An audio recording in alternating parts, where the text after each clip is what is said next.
નમસ્કાર વિદ્યાર્થી મિત્રો, ધોરણ 11 ચેપ્ટર 8 ગુરુત્વાકર્ષણની અંદર લાસ્ટ લેક્ચરમાં આપણે ગુરુત્વાકર્ષણનો સાર્વત્રિક નિયમ સદિશ સ્વરૂપે જોઈ ગયા હતા. એના ઉપરથી કેટલીક બાબતો આપણે નોંધી હતી. હવે આજે એના ઉપર આધારિત જ એક એક્સ્ટ્રા ઉદાહરણ ગણી લઈએ એટલે તમને ખ્યાલ આવી જાય. ત્યાર પછી આગળ જઈએ.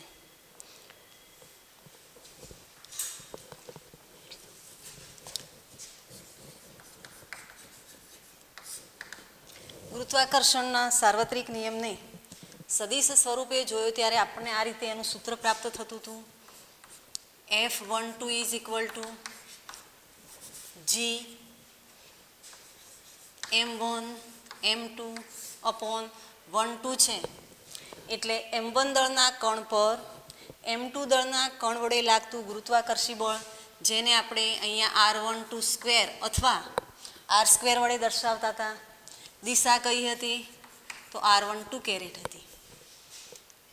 વધારામાં R12 સદિશ R12 શું હતું? તો સદિશ R2 માઇનસ સદિશ R1 આપણને મળતું હતું. બીજો સંબંધ આપણે એ પણ જાણતા હતા કે F21 is equal to minus F12. બરાબર? તો આ સંબંધ પણ આપણે જાણીએ છીએ. હવે ઉદાહરણ જોઈએ તો આ પ્રમાણે છે.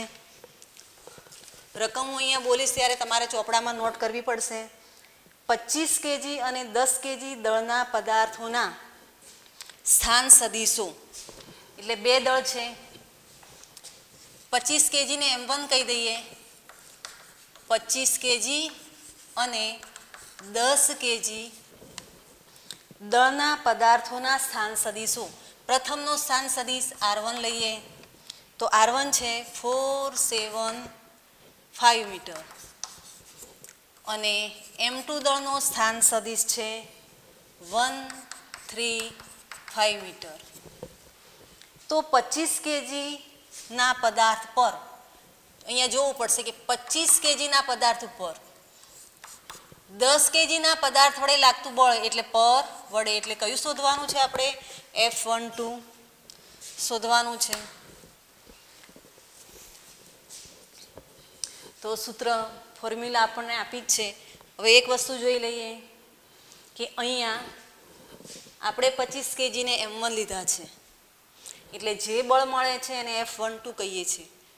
સપોઝ તમને એમ પૂછે કે 10 કેજીના દળ પર 25 કેજીના દળ વડે લાગતું બળ, તો આપણે F12 શોધવાનું ન થાય પણ F21 શોધવાનું થાય. આ ખાસ યાદ રાખીશું કારણ કે આપણે સદિશ સ્વરૂપે જવાનું છે. એટલે અત્યારે આપણે F12 શોધીએ છીએ પણ F21 આવે તો પણ તમને આવડતું હોવું જોઈએ. ચલો, F12ની ફોર્મ્યુલા મેં સાઈડમાં આપી દીધી છે. F12 is equal to G M1 M2 upon R square અથવા R12 square into caret R12 caret. R12 સદિશ R12 શું છે? અહીંયા ધ્યાન આપીશું, કેરેટ છે, એકમ સદિશ છે. એકમ સદિશ R12 બરાબર એની ફોર્મ્યુલા છે જ્યાં R12 caret is equal two સદિશ R12 અને મોડ્યુલસ ઓફ R12. એટલે આ ઉદાહરણ ગણવા માટે આપણે કેટલું વેલ્યુ ધ્યાનમાં લેવી પડશે? તો પ્રથમ આપણે R12 કેરેટ શું બને? તો સદિશ R12 બને. સદિશ R12 શું છે? તો R2 માઇનસ R1 છે. પછી જોઈશે મોડ્યુલસ ઓફ R12. તો આ મેળવ્યા પછી એનું મૂલ્ય શોધી કાઢીએ. અહીંયા પણ મૂલ્યની જરૂરિયાત છે એટલે દાખલો અહીંયા આપણે આ રીતે ગણી શકીશું. બરાબર? એક કામ કરવું હોય તો અહીંયા કરી શકાય. કેરેટ R12 કેરેટ છે તો હવે આને આ પ્રમાણે પણ લખી શકીએ M1 M2 upon R12 caret છે ત્યાં લખી દઈએ સદિશ R12 અને નીચે લખી દઈએ એનું મૂલ્ય મોડ્યુલસ વેક્ટર કરી અને મોડ્યુલસ કરી એના સ્થાને R12 લખીએ તો ચાલે. એટલે અહીંયા R12 બને. અહીંયા આગળ R12 નો સ્ક્વેર છે એટલે હવે સીધું જ આને r1³ દર્શાવીશું તો ચાલશે. r12 સદિશ છે, ખાસ ધ્યાન આપીશું, અને આ થશે r12 નો ક્યુબ. તો હવે આપણે શોધવાનું સ્ટાર્ટ કરીએ સદિશ f12 માટે. તો પ્રથમ આપણે શોધી લઈએ સદિશ r12. સદિશ r12 બરાબર સદિશ r2 માઇનસ સદિશ r1. લેક્ચર 1માં સદિશોના સરવાળા માટે ત્રિકોણની રીતને ધ્યાનમાં રાખી આ સંબંધ મેં તમને મેળવી આપેલો છે. r2 શું છે તો 1 3 5, r1 છે 4 7 5. 4 1 3 5 એકવાર ચેક કરી લેવાનું, એટલે ક્યાંય ઘટકમાં મિસ્ટેક થવી જોઈએ નહીં. r1 છે 4 7 5. અહીંયા જ્યારે માઇનસ સંબંધ છે, તફાવત લઈએ છીએ ત્યારે ઘટકોનું લેવાનું. આના x ઘટક પ્રથમ ઘટકનું આના પ્રથમ ઘટક સાથે, બીજા ઘટકનું આની સાથે, ત્રીજાનું આની સાથે. તો શું બનશે? -3 -4 અને 0. r12 તમે ચેપ્ટર 4ની અંદર આ વસ્તુ બધી ભણી ગયા છો. હવે એનું લઈએ મૂલ્ય મોડ્યુલસ ઓફ r12. તો શું કરીશું? x ઘટક, y ઘટક અને z ઘટક. અંડર રૂટની અંદર x ઘટકનો વર્ગ -3 નો વર્ગ પ્લસ -4 નો વર્ગ પ્લસ 0 નો વર્ગ, એટલે થશે 9 16, એટલે રૂટમાં 25 અને 12 નીકળીશું એટલે આપણને મળશે 5 મીટર.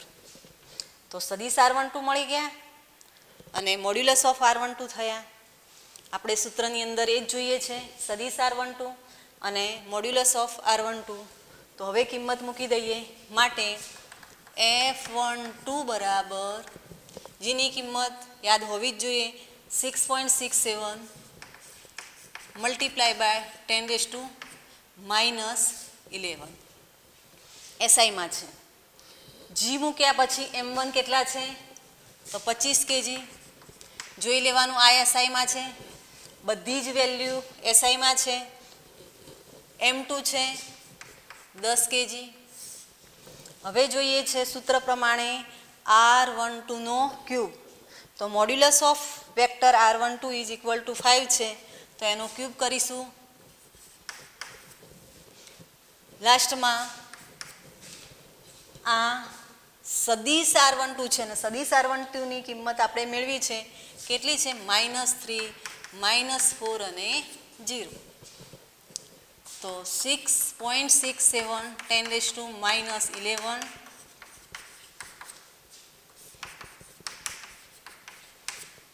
ભાગ્યા 125. આને 2 વડે ભાગી દઈએ. હવે એક કામ કરીએ કે આમાં 10⁻11 છે, સીધું આ પ્રમાણે મૂકીશું તોય વાંધો નહીં આવે. આપણે જવાબને સેટ કરીએ તો જે પ્રમાણે આનો જવાબ છે એ પ્રમાણે સેટ કરવાનો પ્રયત્ન કરીએ છીએ. તો 6.67 10⁻10 લખું તો શું પરિસ્થિતિ થાય? અહીંયા 0.1 વધે. એ 0.1 આને આપી દઈએ તો 0.2 થાય, અને 0.2 અંદર ગુણાય તો શું પરિસ્થિતિ થશે? તો અંદર જે 3 છે એ -3 છે, 0.2 વડે ગુણાય એટલે શું થશે? -0.6 થાય, -0.8 થાય અને 0 બનશે. તો આ બન્યું f12. હવે આને ન્યૂટન લખી દઈએ. આને આ પ્રમાણે લખવું હોય તો પણ લખી શકાશે.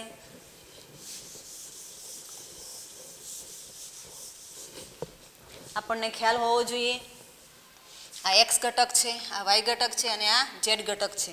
તો હવે આને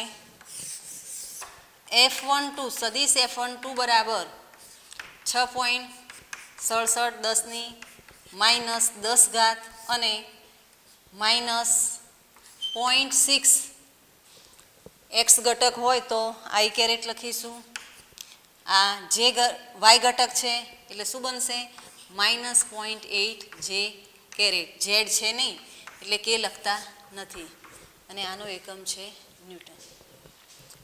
તો જુઓ અહીંયા 25 કેજી દળના પદાર્થ પર 10 કેજી દળના પદાર્થ વડે લાગતું ગુરુત્વાકર્ષી બળ હતું. પણ જો આપણને ઊંધું પૂછે તો કે 10 કેજી દળના પદાર્થ ઉપર 25 કેજી દળના પદાર્થ વડે લાગતું ગુરુત્વાકર્ષી બળ કેટલું થાય, તો અહીંયા આપણે F12 નહીં પણ F21 શોધીશું. તો આ પ્રમાણે સૂત્ર બનાવી કામ કરીશું. તો આ એક્ઝામ્પલ મેં F12 તમને ગણીને આપ્યો છે, તમે જાતે F21 મેળવવાનો પ્રયત્ન કરજો. સાચો છે કે ખોટો એ તમને તરત જ ખ્યાલ આવી જશે. આપણી પાસે ફોર્મ્યુલા હતી થિયરી સમજાવી ત્યારે કે F12 is equal to minus F21, એટલે F12નો જે જવાબ છે એટલા જ મૂલ્યનો પણ વિરુદ્ધ દિશામાં આવી જાય તો તમારે સમજી લેવાનું કે આપણે જે F21 ગણ્યા છે એનો જવાબ સાચો છે. તો આ રીતે જ્યારે બે સૂક્ષ્મ દળ હોય ત્યારે બંને વચ્ચે પ્રવર્તતું ગુરુત્વાકર્ષી બળ સદિશ સ્વરૂપે કઈ રીતે મૂકી શકાય, તો આ રીતે આપણે શોધી શકીએ છીએ. ત્યાર પછી પ્રશ્ન છે કે બે દળ હતા, બે કરતાં વધારે દળ હોય તો શું પરિસ્થિતિ થાય, તો હવે એ થિયરી જોઈએ. M1 દળ ધરાવતો એક કણ છે. આ કણ પર M2 R12 અંતરે એક M2 દળ ધરાવતો કણ છે, આ દિશામાં છે. બીજો M3 દળ ધરાવતો કણ છે, એ R13 દિશામાં છે. ત્રીજો M4 દળ ધરાવતો કણ છે, જેનું M1 થી અંતર R14 છે. તો હવે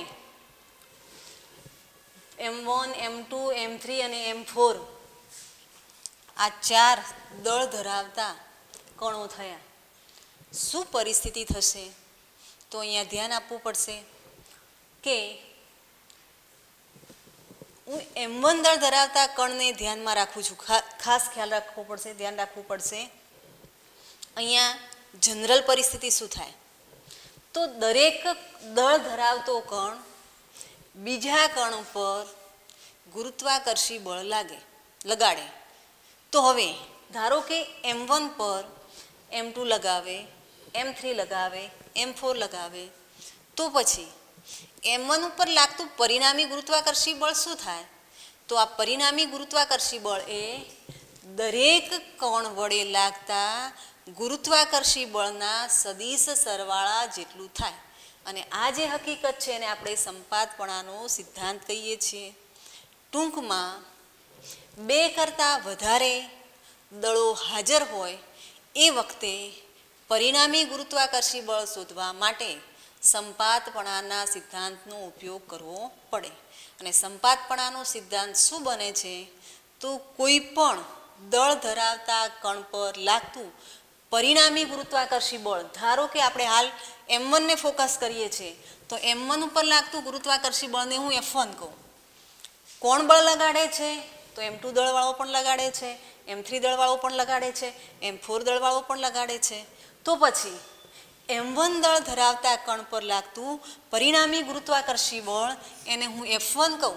તો F1 શું બને, તો દરેક વડે લાગતા, આના વડે લાગતા, આના વડે લાગતા, આના વડે લાગતા ગુરુત્વાકર્ષી બળનો સદિશ સરવાળો થાય.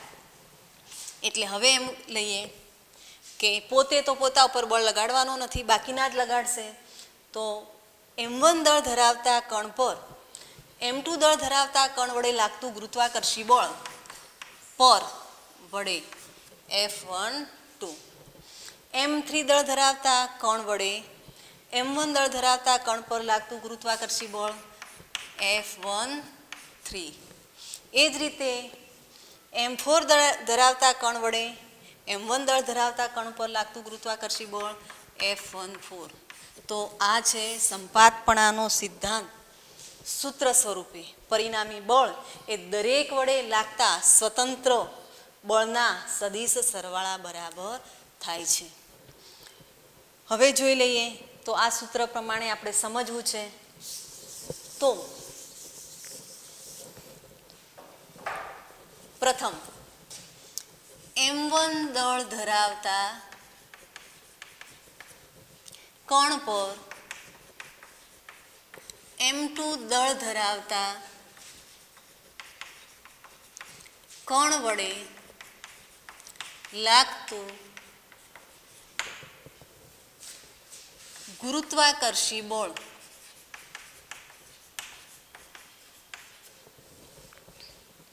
લઈ લઈએ તો F કોના પર છે 1 પર, કોના વડે 2 વડે, F1 2. સૂત્ર શું બનશે? G M1 M2 M1 દળ ધરાવતા કણથી M2 દળ ધરાવતા કણ સુધીનો જે સ્થાનાંતર સદિશ છે એને આપણે R12 કીધા છે, એટલે આપણે અહીંયા લઈ લઈશું R12 નો સ્ક્વેર. અને દિશા તો તમને ખ્યાલ જ છે કે આ જે બળ છે એ આકર્ષી પ્રકારનું છે. તો M2 દળ ધરાવતો કણ જ્યારે M1 દળ ધરાવતા કણ ઉપર બળ લગાડે છે ત્યારે એ બળ કઈ દિશામાં હશે? તો એની દિશા પણ જેના વડે લાગે છે એની તરફ. એટલે એ દિશા કઈ દિશામાં થશે? F12 આ દિશામાં થશે. એ જ રીતે F13 આ દિશામાં બનશે. એ જ રીતે F14 આ દિશામાં બને. એટલે કે હજી આને અંદર બતાવીશું તો તમને થોડોક વધારે ખ્યાલ આવશે. અંદર લઈ લઈએ. ચાલો, M1 દળ ધરાવતા કણ પર M2 દળ ધરાવતા કણ વડે લાગતું બળ એની તરફ આકર્ષી છે એટલે F12 અંદર લઈ લઈએ. એ જ રીતે 3 વડે F13, એ જ રીતે 4 વડે F14 થાય. તો પરિણામી બળ દરેકના સૂત્ર લઈ લઈએ. M2 દળ ધરાવતા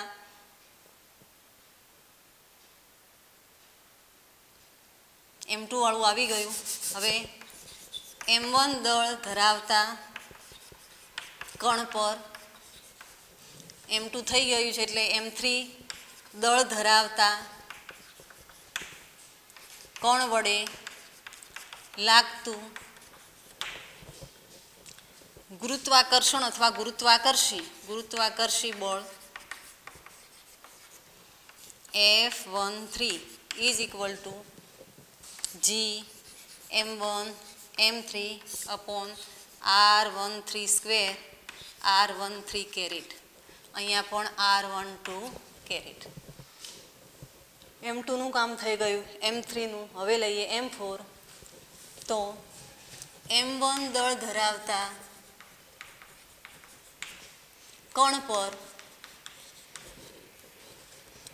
M4 દળ ધરાવતા કણ વડે લાગતું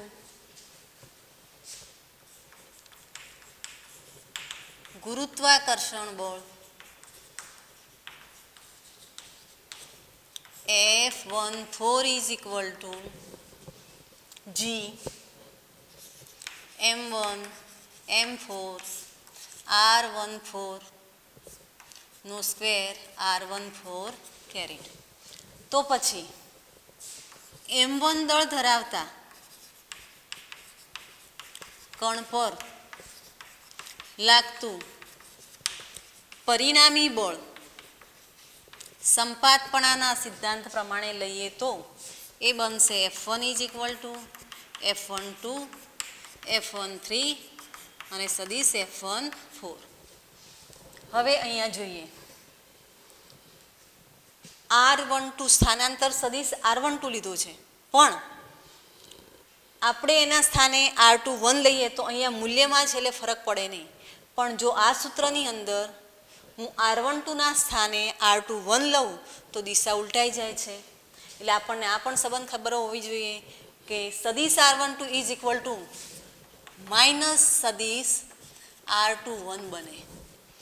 સદિશ R13 is equal to minus સદિશ R31 બને અને R14 is equal to minus સદિશ R41 બને. એટલે આ સૂત્રને આપણે જો R21ના ફંક્શનમાં લખવું હોય તો કઈ રીતે લખી શકાય?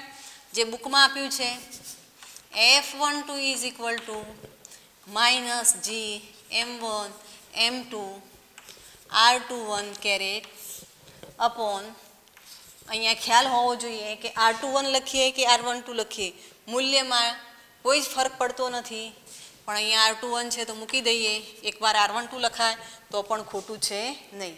એ જ રીતે અહીંયા લઈ લઈએ માઇનસ જી M1 M3 R31નો સ્ક્વેર.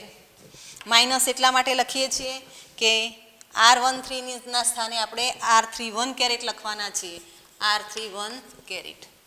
એ જ રીતે અહીંયા minus G M1 M4 R41 જ લખીએ, R41 કેરેટ. તો પછી પરિણામીનું સૂત્ર શું થશે? તો આગળ માઇનસ લઈ લઈએ અને ત્રણેય સમીકરણોનો શું કરીશું? સરવાળો. જી M1 M2 R21નો square R21 caret plus G M1 M3 R31નો square R31 caret plus G M1 M4 R41નો સ્ક્વેર R41 કેરેટ. તો આ પ્રમાણે સંપાતપણાના સિદ્ધાંતની મદદથી કોઈ પણ એક સૂક્ષ્મ દળ પર બાકીના દળો વડે લાગતું ગુરુત્વાકર્ષી બળ શોધી શકાય છે. આના આધારિત છે એટલે પ્રથમ લઈ લઈએ, પછી આગળ થિયરી લઈએ. તો ઉદાહરણ 8.2 એની રકમ આ પ્રમાણે છે કે સમબાજુ ત્રિકોણ એબીસીના દરેક શિરોબિંદુ પર mkg જેટલું દળ ધરાવતા પદાર્થ રાખેલ છે. સમબાજુ ત્રિકોણ છે એટલે પ્રથમ આપણે સમબાજુ ત્રિકોણ બનાવી દઈએ. એના દરેક શિરોબિંદુ પર આને A કહીએ, આને B કહીશું, આને C કહીશું. દરેક શિરોબિંદુ પર સમાન દળ એમ ધરાવતો પદાર્થ રહેલો છે કે કણ રહેલો છે.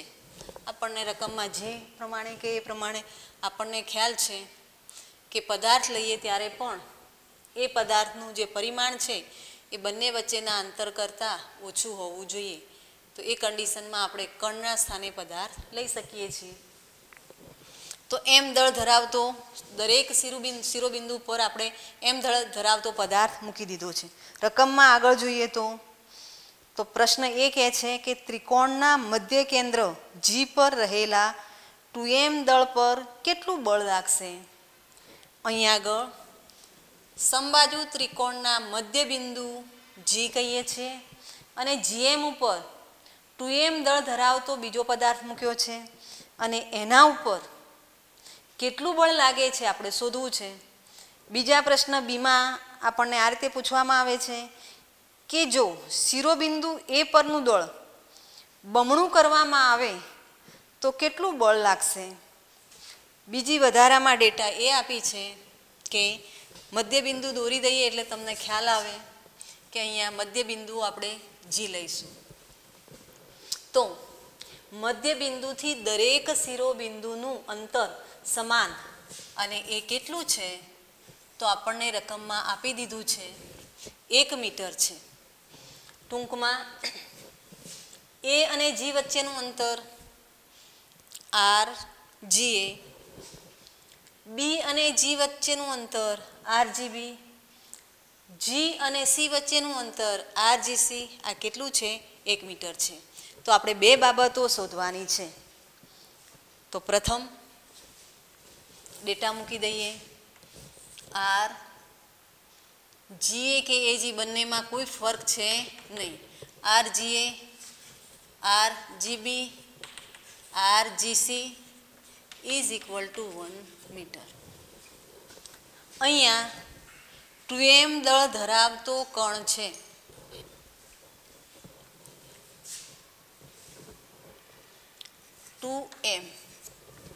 એના ઉપર બાકીના 3 વડે લાગતું બળ શોધવું છે. જોઈએ તો પ્રથમ એથી સ્ટાર્ટ કરીએ. એ ઉપર એમ દળ ધરાવતો કણ છે, તો આના કારણે જી પર રહેલા 2m દળના પદાર્થ ઉપર કેટલું બળ લાગશે? ફરી એકવાર, આ એમ દળ ધરાવતો પદાર્થ આના ઉપર ગુરુત્વાકર્ષી બળ લગાડે છે, અને એ ગુરુત્વાકર્ષી બળ કઈ દિશામાં હશે? તો હમણાં થિયરીમાં ભણાવ્યું એ પ્રમાણે આકર્ષી બળ છે તો દિશા જેના વડે લાગે છે એની તરફ. આ એક ફોર્મ્યુલા સ્વરૂપમાં યાદ રાખી દેવાનું. આકર્ષી કોના વડે લાગે છે? જેના વડે લાગે એની તરફ. તો અહીંયા બીજું કે આપણે આ બળને FGA કહેવું કે FAG કહેવું? તો કોના ઉપર લાગે છે? જી પર. કોણ લગાડે છે? એ. તો બળ શું કહીશું? FG પર. એટલે પર કોના વડે? એ વડે. એટલે આ બળને કયું કહીશું? FGA. કઈ દિશામાં છે? ઉપર તરફની દિશામાં. એ જ રીતે બી ઉપર રહેલો એમ દળ ધરાવતો કણ જી ઉપર રહેલા 2m દળ ધરાવતા કણ પર પણ ગુરુત્વાકર્ષી બળ લગાડશે. આકર્ષી છે એટલે એની પણ દિશા જેના વડે લાગે છે એની તરફ. એટલે કોના ઉપર લાગે છે? જી ઉપર. કોના વડે? બી વડે. તો આને કહીશું આપણે FGB. એ જ રીતે આને કહીશું FGC. આપણે જી ઉપર લાગતું પરિણામી બળ શોધવું છે, અને એ શોધવા માટે થિયરીમાં સમજાવ્યું એ પ્રમાણે સંપાતપણાનો સિદ્ધાંત વાપરવો પડશે. તો પહેલાં આપણે એક કામ કરી દઈએ, સંપાતપણાનો સિદ્ધાંત લખી દઈએ.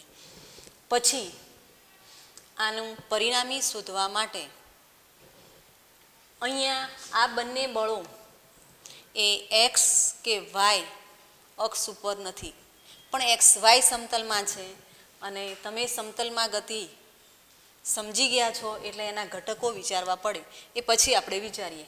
તો પ્રથમ લઈએ જી. સંપાતપણાના સિદ્ધાંત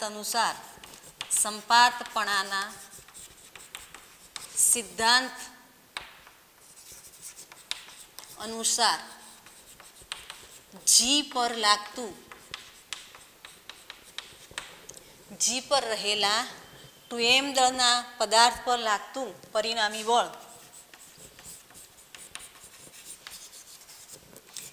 FG ઇઝ ઇક્વલ ટુ સદિશ સરવાળો થશે FGA plus FGB plus FGC.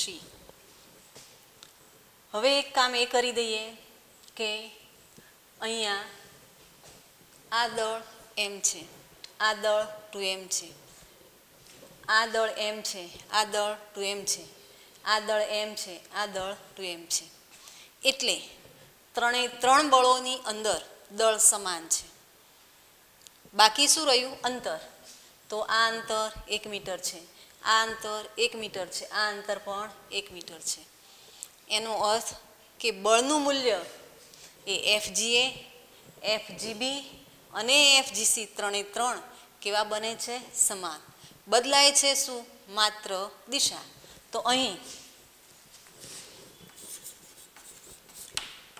FGA modulus of FGA modulus of vector FGB is equal two modulus of vector FGC બરાબર સૂત્ર પ્રમાણે જી એક દળ છે m અને બીજું દળ 2m. એટલે શું લખીશું?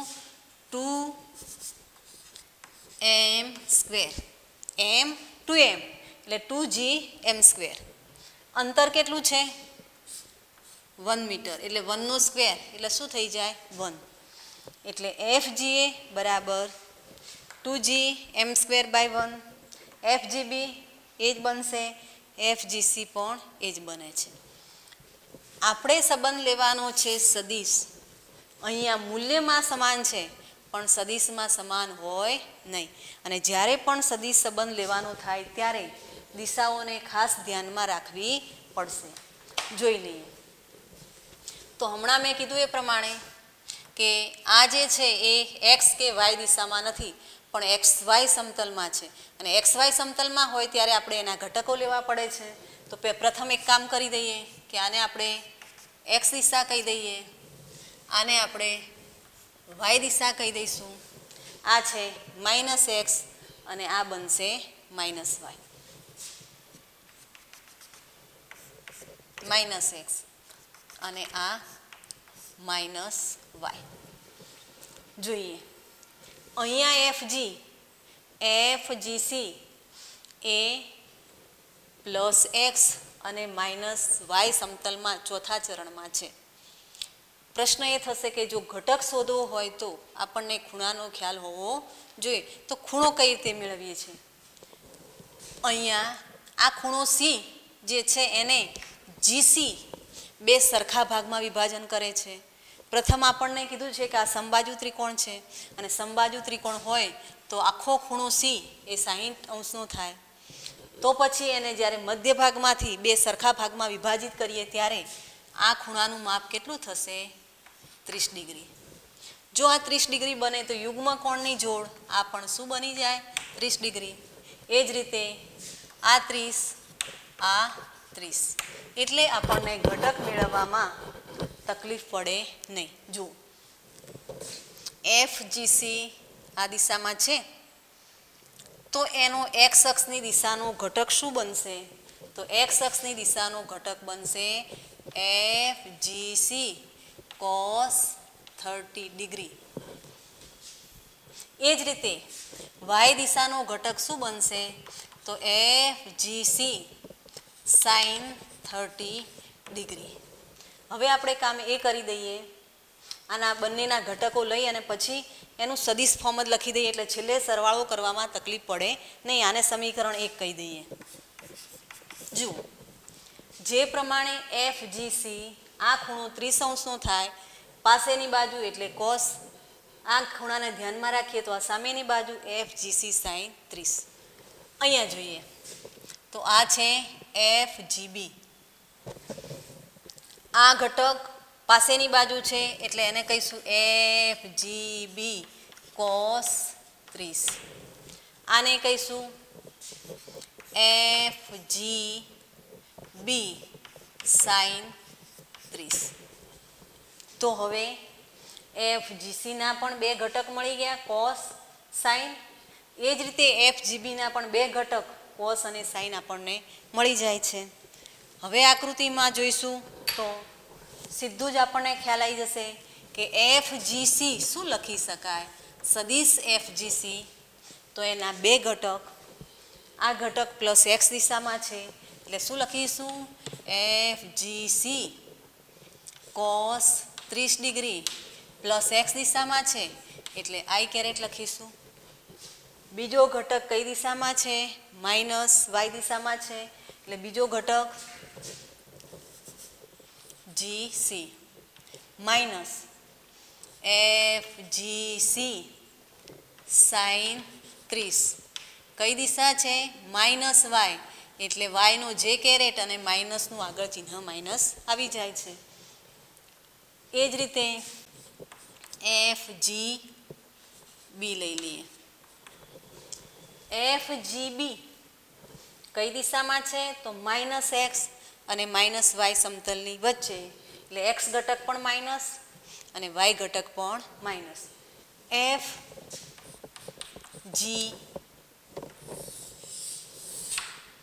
એફજીબી કોસ 30 ઘટક પહેલા લખી દઈએ. માઇનસ એક્સ દિશામાં છે એટલે માઇનસ આગળ લખી દઈએ અને આઈ કેરેટ. એ જ રીતે માઇનસ વાય દિશામાં છે તો માઇનસ એફજીબી સાઇન 30 અને જે કેરેટ.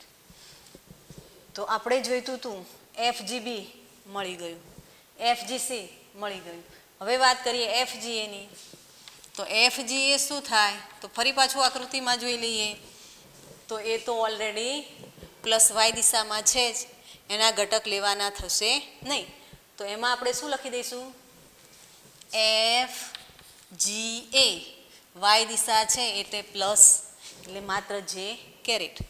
માટે આ કિંમતો સમીકરણ, આને આપણે 1 કહીએ, સમીકરણ 1માં મૂકતા, તો 1માં મૂકીશું તો પરિણામી જીવ પર રહેલા 2m દળના કણ પર કે પદાર્થ ઉપર લાગતું પરિણામી બળ Fg બરાબર, હવે સીધી વેલ્યુ મૂકીએ છીએ તો FGA અને જે કેરેટ. હજી જોઈશું કે મોડ્યુલસ ઓફ FGA બરાબર કેટલા છે? 2gm². એટલે હું સીધી કિંમત ત્યાં મૂકીશ. તો હવે મારે શું લખવાનું થાય?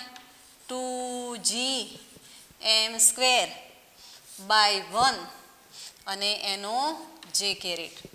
બહુ ધ્યાન રાખી અને કિંમતો મૂકવી પડશે. હવે છે FGB, તો FGB બરાબર માઇનસ ચિહ્ન, માઇનસ એની કિંમત કેટલી? તો અગાઉ છે એટલી જ 2gm²/1 cos 30 મૂકી દઈએ. પછી જરૂરિયાત લાગશે તો એની કિંમત આપણે મૂકીએ છીએ. હાલ માત્ર cos 30 મૂકી દઈએ. cos 30 અને I કેરેટ. તો કોની કિંમત આપણે મૂકી? FGBના x ઘટકની. હજી y બાકી છે, એમાં પણ માઇનસ આવે છે, તો -2gm²/1 sin 30 અને જે કેરેટ. આ થયું FGA, આખું થાય છે FGB. હવે બાકી રહે છે FGC. તો ફરી પાછું પ્લસ FGCની કિંમત કેટલી? તો 2gm²/1 cos 30 છે. અગાઉ કીધું એ પ્રમાણે આપણે મૂકી જ દઈએ હાલ. પછી જરૂરિયાત પ્રમાણે વેલ્યુ લખીએ 30. ત્યાર પછી FGC કિંમત યાદ છે, માઇનસ છે, 2gm²/1 sin 30 જે કેરેટ. તો અહીંયા જોઈ લઈએ તો આ પ્લસ, આ માઇનસ cos 30 I કેરેટ, આ શું થાય છે? કેન્સર. વધ્યું શું? તો એક આ પદ વધે છે, બીજું અને ત્રીજું. અહીંયા ધ્યાન આપીશું કે sin 30 એટલે 1/2, sin 30 એટલે 1/2, -1/2 એટલે -1 થાય. 2gm²/1 જે કેરેટ છે અને આ બંનેનો સરવાળો કર્યો ત્યારે -2gm²/1 અને જે કેરેટ પ્રાપ્ત થાય. એટલે હવે હું સીધું લખી દઉં છું કે FG બરાબર 2gm²/1 જે કેરેટ અને આ બંને પદોનો સરવાળો -2gm²/1 જે કેરેટ થાય. એટલે પરિણામી બળ શું થઈ જાય છે? 0. તો અહીંયા આપણે એ પ્રશ્નનું સોલ્યુશન કર્યું. બીમાં શું કહે છે કે એ પર રહેલા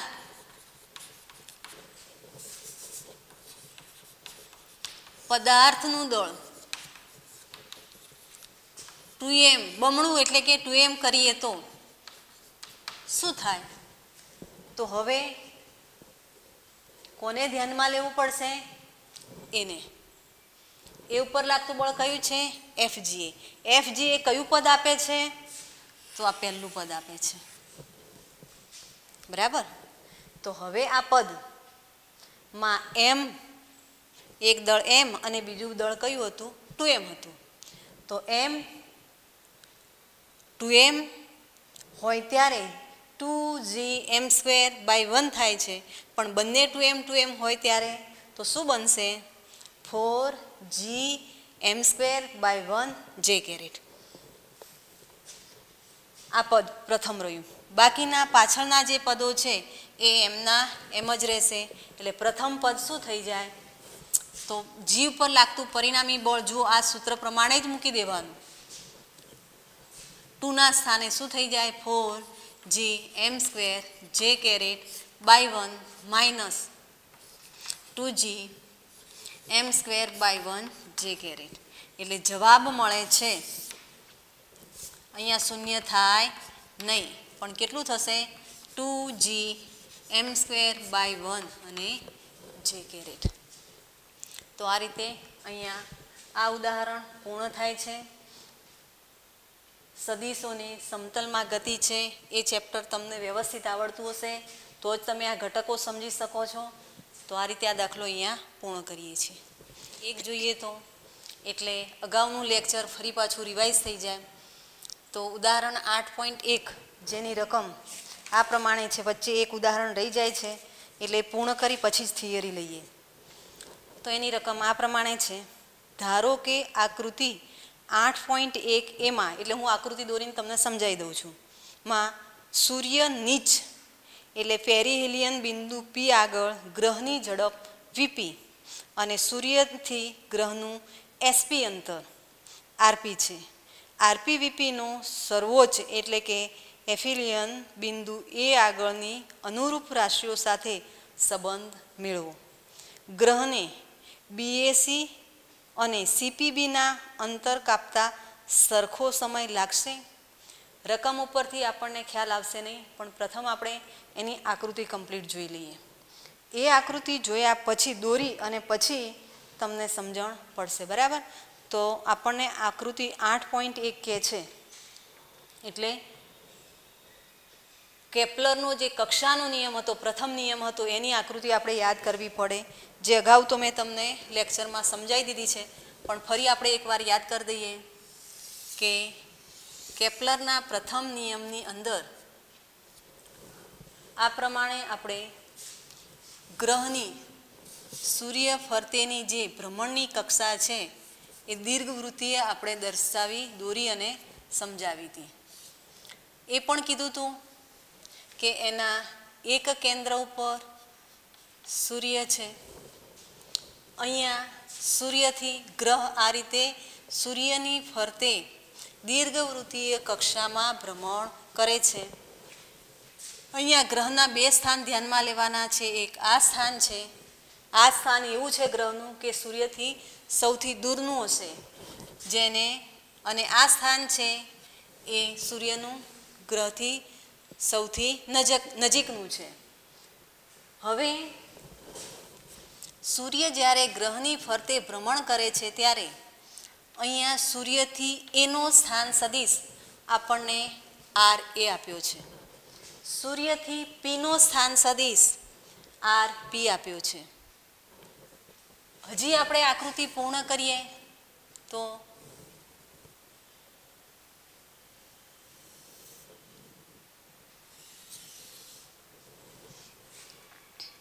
આ જે સ્થાનો છે સૂર્યનું, આને બી છે કીધું છે. એક જ મિનિટ, વચ્ચેનો ભાગ નહીં હોય તો એ ચાલશે.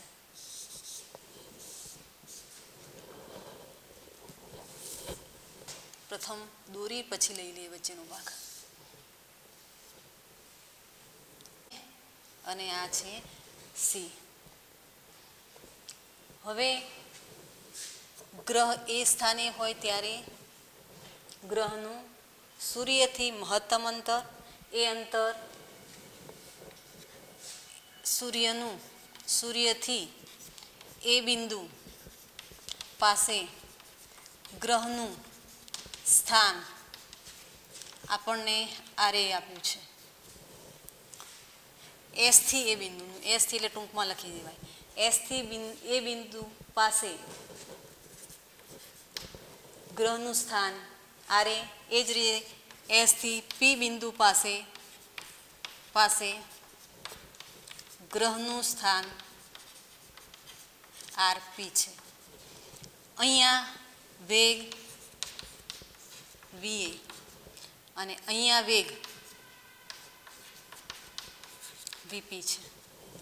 તમને કેપ્લરનો પ્રથમ નિયમ કક્ષાનો નિયમ અને બીજો નિયમ હતો એક ક્ષેત્રફળનો નિયમ, ત્યાં ક્ષેત્રફળના નિયમમાં મેં એક વધારાનું ઉદાહરણ લઈને પણ સમજાયેલું છે.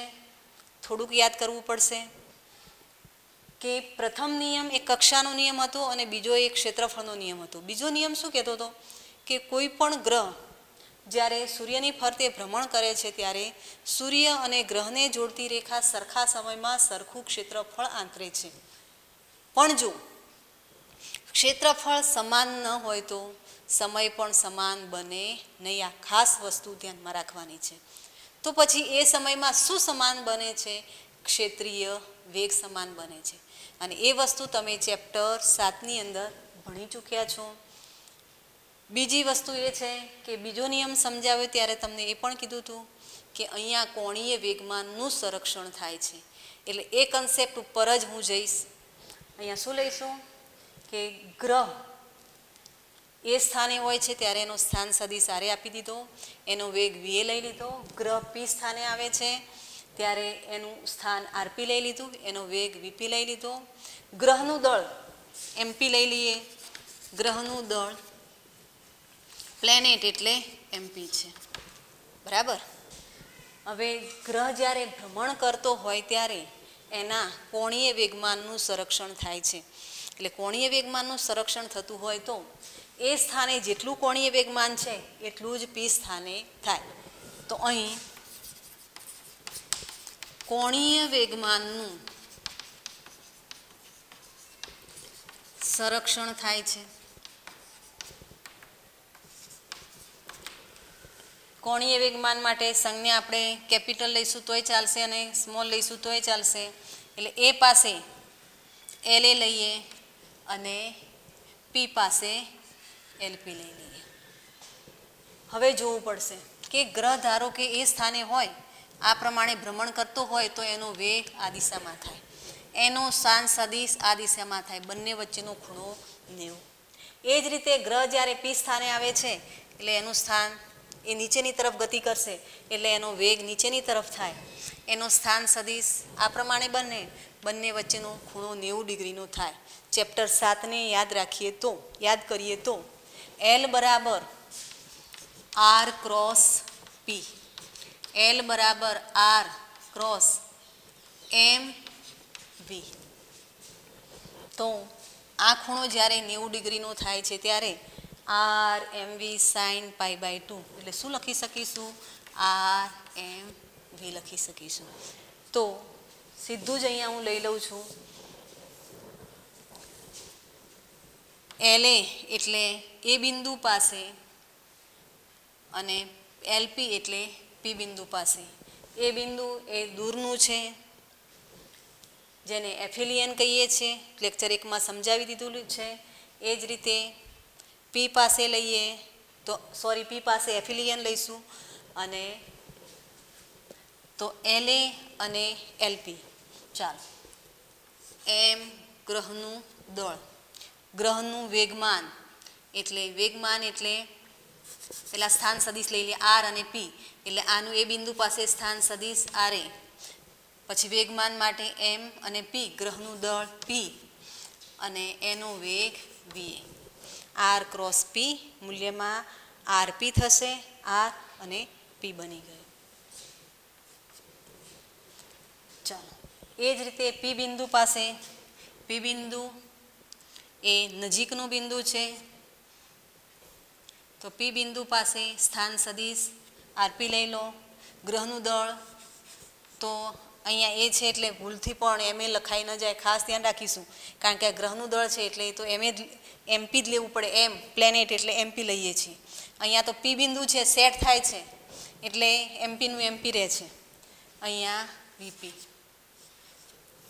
તો જુઓ દળ કેન્સલ થાય. તો પછી RA by RP is equal to VP by વીએ.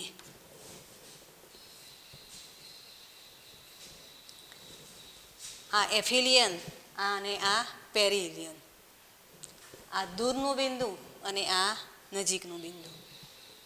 એક વસ્તુ એ પણ સમજાવી દીધી હતી કે અહીંયા જ્યારે ગ્રહ આવે છે ત્યારે એનો જે ઝડપ છે, વેગનું મૂલ્ય છે એ ઓછું હોય છે અને અહીંયા આવે છે ત્યારે વધારે હોય છે.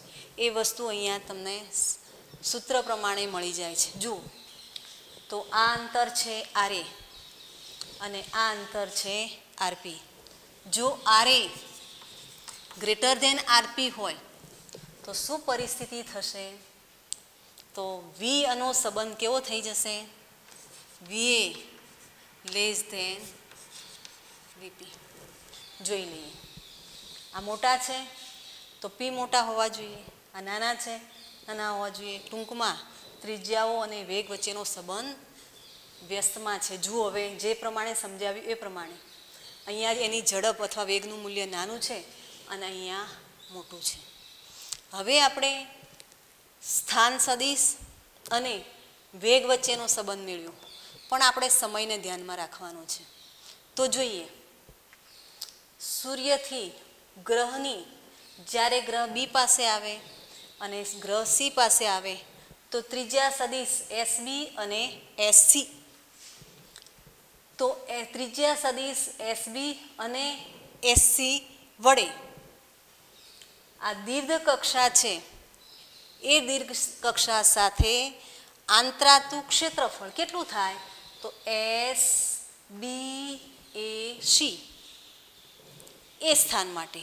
એ જ રીતે P પાસે આવે ત્યારે ત્રિજ્યા સદિશ SB અને SC વડે આંતરાતું દીર્ઘવૃત્તીય જે કક્ષા છે એના દીર્ઘવૃત્ત વડે આંતરાતું ક્ષેત્રફળ કેટલું થાય? BSCP. આટલું ક્ષેત્રફળ. અલગથી થોડું દર્શાવી દઈએ. P પાસે આવે ત્યારે આટલું ક્ષેત્રફળ આંતરે છે અને એ પાસે જાય ત્યારે આટલું ક્ષેત્રફળ આંતરે છે. તો આકૃતિ પરથી આપણને એટલી ખબર પડે છે કે અહીં શબ્દોમાં હું બોલી એ પ્રમાણે આપણે લખી દઈશું. તો અહીંયા ક્ષેત્રફળ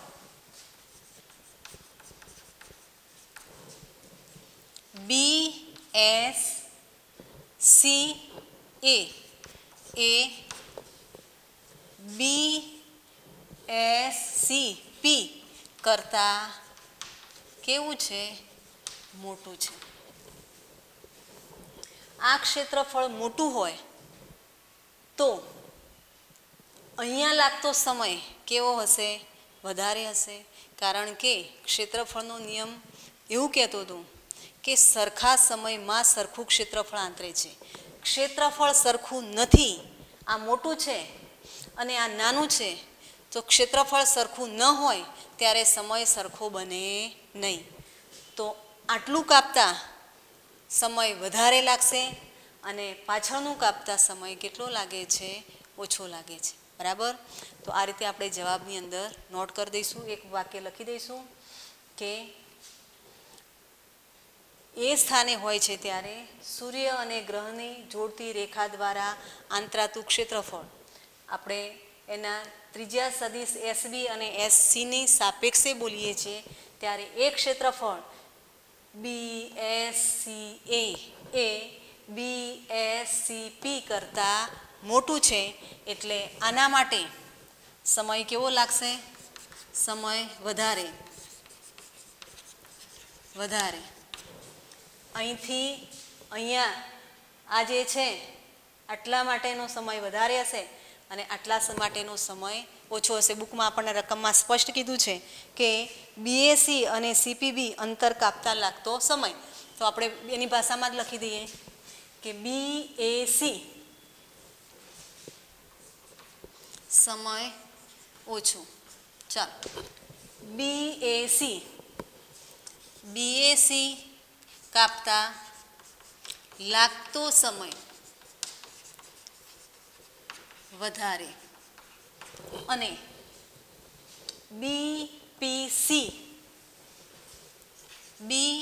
BPC કાપતા લાગતો સમય કેવો બનશે?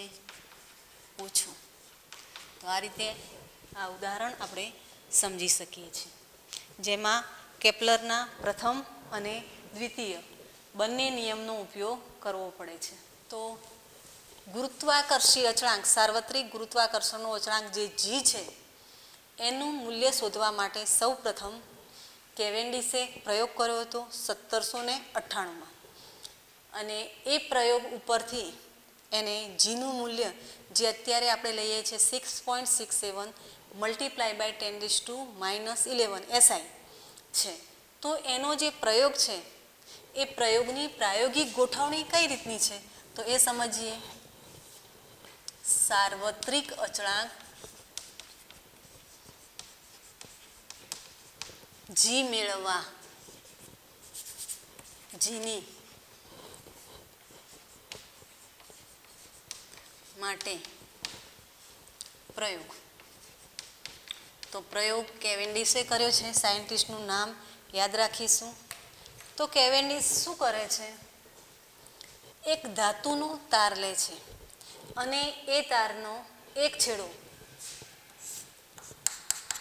દળ આધાર સાથે જકડી દે છે. તારના બીજા છેડે એલ લંબાઈનો ધાતુનો સળિયો લે છે.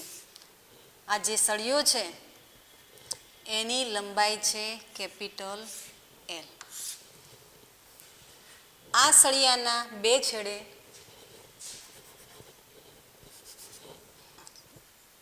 સ્મોલ એમ દળ ધરાવતી સીસાના નાના ગોળા રાખેલા છે. સ્મોલ એમ દળ ધરાવતા સીસાના નાના ગોળા એને એ અને બી કહી દઈએ, જેનું દળ કેટલું છે સ્મોલ એમ. ત્યાર પછી એ ગોળા અને બી ગોળા બંને ગોળાની નજીક અને પરસ્પર વિરુદ્ધ દિશામાં, એટલે એ ગોળો ધારો કે અહીંયા છે તો એની આ સાઈડે કે પાછળની સાઈડે અહીંયા રાખ ગોઠવે, તો આમાં પાછળની સાઈડે બીજો કેપિટલ એમ ધરાવતો સીસાનો પણ આના કરતાં મોટી સાઈઝનો ગોળો ગોઠવવામાં આવે છે. એટલે આપણે બે પરિમાણમાં જોઈશું ત્યારે એ ગોળાનું સ્થાન અહીંયા મૂકી દઈએ. અને એ પણ કેવું સરખા અંતરે. ધારો કે એ બિંદુ પાસે કેપિટલ એમ દળ ધરાવતો સીસાનો ગોળો ડી અંતરે રાખું તો બી બિંદુ પાસે એની ઓપોઝિટ ડાયરેક્શનમાં, એટલે ક્યાં લેવો પડે અહીંયા, એ પણ અંતર કેટલું ડી અંતર. કેટલું દળ છે તો કેપિટલ એમ. હવે નાનો ગોળો એમ દળ, નાનો ગોળો એમ દળ, એ બંને ગોળાઓની નજીક ડી અંતરે સીસાના જ મોટા ગોળા કે જે એમ દળ ધરાવે છે પરસ્પર વિરુદ્ધ દિશામાં ગોઠવી દીધા. આપણે એવી પણ કલ્પના કરીએ કે અહીંયા ઉપરની સાઈડે પણ લઈ શકાય. એ જ રીતે અહીંયા ઉપર લીધું છે તો એટલા જ અંતરે નીચેની સાઈડે પણ લઈ શકાય. હવે આમ એમ દળ ધરાવતો સીસાનો ગોળો સ્મોલ એમ દળ ધરાવતા ગોળા ઉપર શું લગાડશે, બળ લગાડશે. ગુરુત્વાકર્ષી બળ નીચેની દિશામાં હશે. મૂલ્ય કેટલું હશે તો એ ગોળા ઉપર એમ દળ ધરાવતા એ ગોળા પર લાગતું એ ગોળા પર કેપિટલ એમ દળ ધરાવતા ગોળા વડે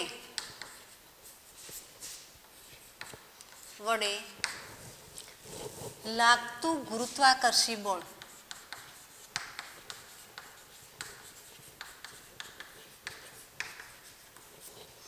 F ઇઝ ઇક્વલ ટુ બંને વચ્ચેનું અંતર આપણે ડી લીધું છે એટલે જી કેપિટલ એમ સ્મોલ એમ અને અંતર ડીનો સ્ક્વેર.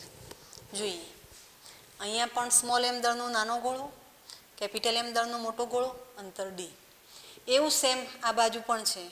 એટલે અહીંયા પણ બી પાસે પણ જે સ્મોલ એમ દળ ધરાવતો ગોળો છે એના ઉપર કેપિટલ એમ દળ ધરાવતા ગોળા વડે લાગતું જે બળ છે એ બળ પણ આટલા જ મૂલ્યનું થાય. આને હું એફ એ કહું તો is equal to F B થાય. હવે ફરી પાછું ચેપ્ટર 7માં આવવું પડે કે બંને ઉપર લાગતા બળો આ ઉપરની દિશામાં હશે, સમાન મૂલ્યના, પરસ્પર વિરુદ્ધ દિશામાં, એક રેખસ્થ ન હોય તો બળયુગ્મની ચાકમાત્રા શું ઉત્પન્ન કરશે? ટોર્ક ઉત્પન્ન કરશે.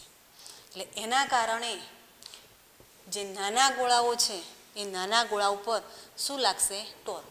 આ બંને બળ સરખા છે એટલે હું અહીંયા એફ એ ન લખું અને માત્ર એફ લખીશ તો પણ તમને સમજાઈ જશે કે આ એમ દળ ધરાવતા ગોળા ઉપર લાગતું બળ, ગુરુત્વાકર્ષી બળ જી એમ એમ અપોન ડી સ્ક્વેર.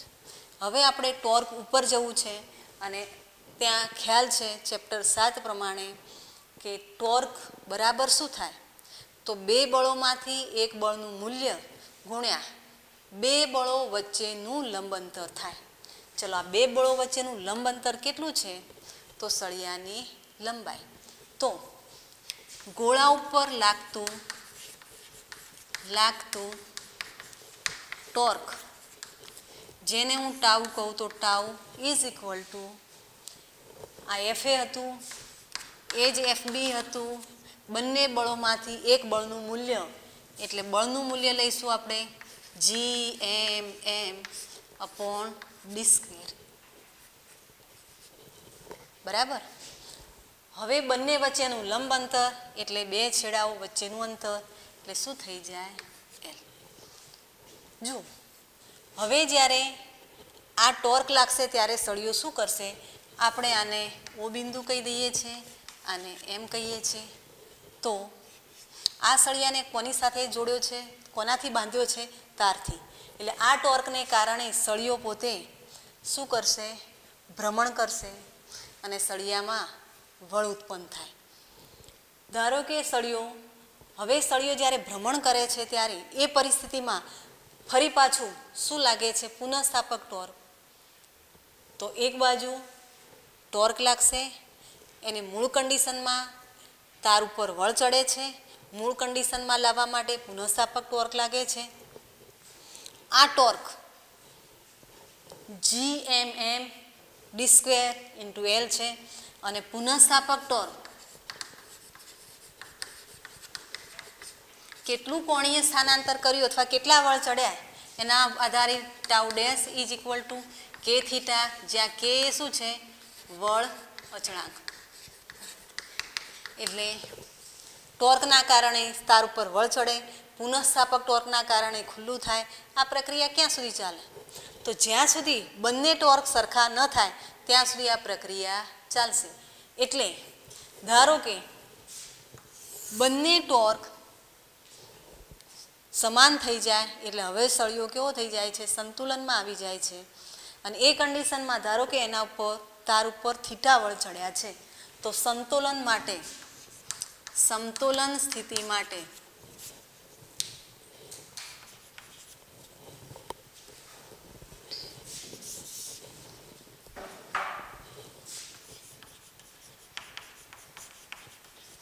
સ્થિતિમાં ટોર્ક અને પુનઃસ્થાપક ટોર્ક સરખા બને એટલે સૂત્ર શું લખીશું? G M M L upon D square is equal to K theta થાય.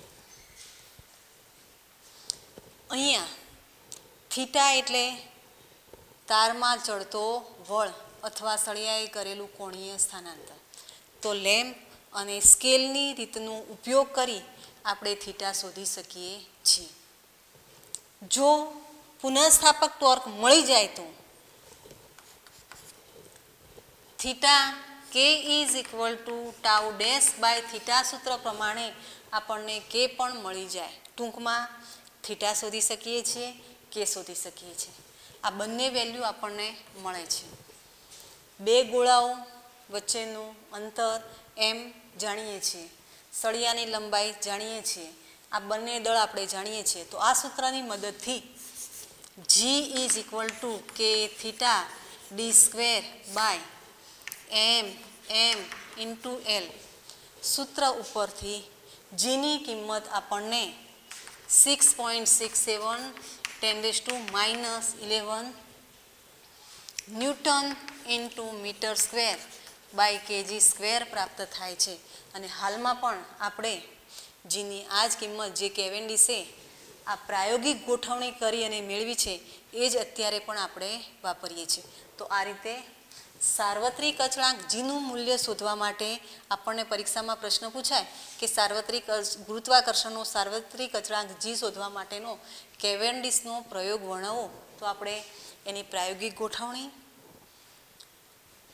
લાગતું ટોર્ક લાગે એટલે પુનઃસ્થાપક ટોર્ક લાગે, બંને સરખા થાય ત્યારે સમતુલનમાં આવી જાય. સમતુલન સ્થિતિમાં કિંમતો મૂકીશું અને એ કિંમતો ઉપરથી આપણે જી શોધી શકીએ છીએ અને એ જી કેવેન્ડિસે આપણને 6.67 × 10⁻11 એકમ છે એસઆઈમાં newton into metre square by KG square શોધીને આપ્યો છે, જે અત્યારે પણ આપણે એ જ વેલ્યુ વાપરીએ છીએ.